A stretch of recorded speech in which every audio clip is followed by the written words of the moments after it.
Assalamualaikum warahmatullahi wabarakatuh. Perkenalkan, nama saya Tri Reski Wahyuni. Saya adalah salah satu anggota dari kelompok 4. Adapun pembahasan kelompok kami yaitu program pemberdayaan ekonomi di Indonesia dan evaluasi efektivitas program pemerintah.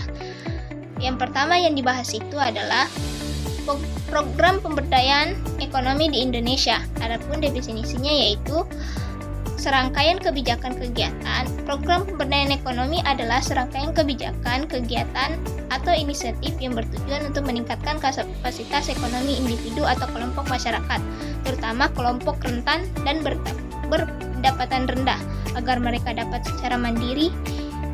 Di Indonesia, program ini dijalankan oleh pemerintah pusat, daerah, serta lembaga swasta dan organisasi masyarakat. Adapun jenis-jenis program pemberdayaan ekonomi yaitu yang pertama, program Keluarga Harapan atau PKH. Ditunjukkan untuk keluarga miskin dan memberikan bantuan nilai bersyarat. Tujuannya agar keluarga dapat meningkatkan akses terhadap pendidikan, kesehatan, dan gizi. Yang kedua itu program UMKM dan kredit usaha rakyat atau KUR. Pemerintah memberikan kredit bunga rendah pada pelaku UMKM agar bisa mengembangkan usaha mereka, disertai pelatihan, pendamping, dan akses pasar. Yang ketiga itu program dana desa. Dana disalurkan ke desa untuk membangun infrastruktur ekonomi lokal dan pemberdayaan masyarakat desa, digunakan untuk membangun BUMDes, badan usaha milik desa, pelatihan kerja, dan lain-lain.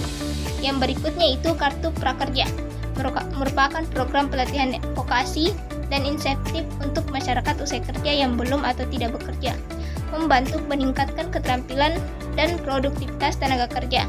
Yang kelima itu program inkubasi bisnis dan startup digital. Dijalankan oleh kementerian seperti Kominfo dan Kominfo UKM untuk mendorong wirausaha muda dan digitalisasi usaha kecil. Yang terakhir itu program tenaga kerja mandiri atau TKM.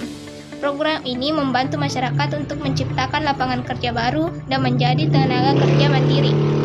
Berikutnya yaitu manfaat program pemberdayaan ekonomi. Yang pertama itu meningkatkan kesejahteraan ekonomi masyarakat. Pemberdayaan ekonomi membantu masyarakat untuk memenuhi kebutuhan hidup, meningkatkan kualitas hidup. Yang kedua, meningkatkan pendapatan masyarakat. Pemberdayaan ekonomi membantu masyarakat untuk menciptakan lapangan kerja baru, meningkatkan pendapatan mereka, dan mengurangi ketergantungan terhadap bantuan pemerintah. Yang ketiga itu mendorong pertumbuhan ekonomi lokal. Pemberdayaan ekonomi membantu masyarakat untuk memanfaatkan potensi lokal dan menciptakan peluang ekonomi. Yang keempat atau yang terakhir itu membangun ketahanan ekonomi masyarakat. Pemberdayaan ekonomi membantu masyarakat untuk lebih mandiri dan tidak terpengaruh oleh perubahan ekonomi global. Selanjutnya itu kita akan memasuki pembahasan evaluasi efektivitas program pemerintah. Adapun definisinya itu adalah proses menilai sejauh mana sebuah program pemerintah lebih berhasil mencapai tujuan yang telah ditetapkan. Evaluasi ini bertujuan untuk memastikan program tersebut berdampak efisien dan efektif dalam mencapai tujuannya. Dengan melakukan evaluasi, pemerintah dapat mengidentifikasi aspek-aspek yang berhasil dan tidak berhasil sehingga dapat membantu menyesuaikan untuk meningkatkan hasil program. Adapun aspek dan kriteria evaluasi program. Yang pertama itu efektivitas, sejauh mana program mencapai tujuan yang telah ditetapkan. Yang kedua adalah efisiensi, perbandingan antara individu, sumber daya, dan output atau hasilnya. Yang ketiga itu keadilan, distribusi manfaat program secara adil. Yang keempat adalah ketepatan, apakah program tepat sasaran dan waktu. Selanjutnya itu yang kelima, keberlanjutan, apakah hasil program dapat terus berlangsung setelah program selesai. Yang keenam atau yang terakhir itu dampaknya, apakah perubahan nyata yang berkelanjutan bagi masyarakat. Adapun ciri-ciri program yang efektif, yaitu pertama tepat sasaran, yang kedua memberikan hasil nyata, yang ketiga kepuasan masyarakat tinggi, yang keempat atau yang terakhir itu keberlanjutan sesuai program selesai. Yang berikutnya itu tantangan dalam efektivitas program. Yang pertama adalah kurangnya pendamping berkelanjutan setelah pemberian bantuan. Yang kedua, ketidaktepatan sasaran, misalnya bantuan tidak sampai ke kelompok yang paling membutuhkan.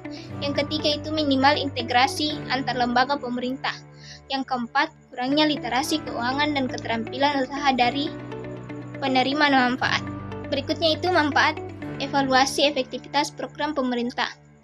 Yang pertama itu meningkatkan akuntabilisasi dan transparansi. Evaluasi membantu pemerintah menunjukkan bagaimana anggaran digunakan dan hasil yang dicapai. Yang kedua, meningkatkan efektivitas program. Evaluasi memberikan informasi berharga tentang kinerja program yang dapat digunakan untuk membuat perubahan yang diperlukan. Yang ketiga itu meningkatkan kepercayaan masyarakat.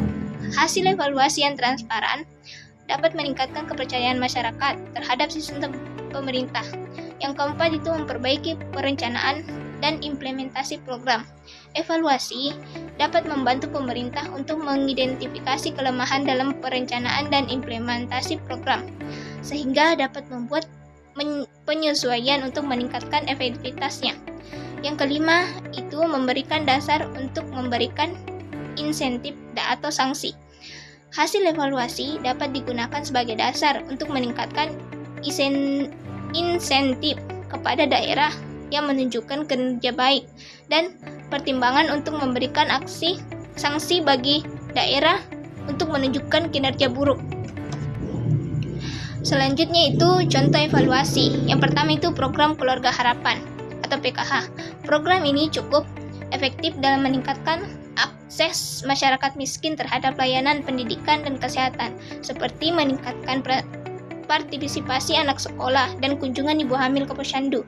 Namun, tantangan yang masih dihadapi adalah keterlambatan pencairan dana dan kurangnya pemahaman sebagai penerima tentang penggunaan bantuan secara produktif. Untuk mengatasi hal tersebut, diperlakukan peningkatan literasi keuangan, pendampingan yang lebih insentif, serta perbaikan sistem distribusi agar manfaat program dapat dirasakan secara optimal dan berkelanjutan. Yang kedua itu program kredit usaha rakyat atau KUR. Program ini cukup efektif karena mampu meningkatkan permodalan dan omset usaha masyarakat kecil. Namun tantangan yang dihadapi adalah keterbatasan akses informasi dan layanan bagi pelaku UMKM di daerah terpencil. Oleh karena itu, pemerintah perlu memperluas sosialisasi dan meningkatkan pendamping usaha serta memastikan program ini tepat sasaran agar manfaatnya lebih merata dan berkelanjutan.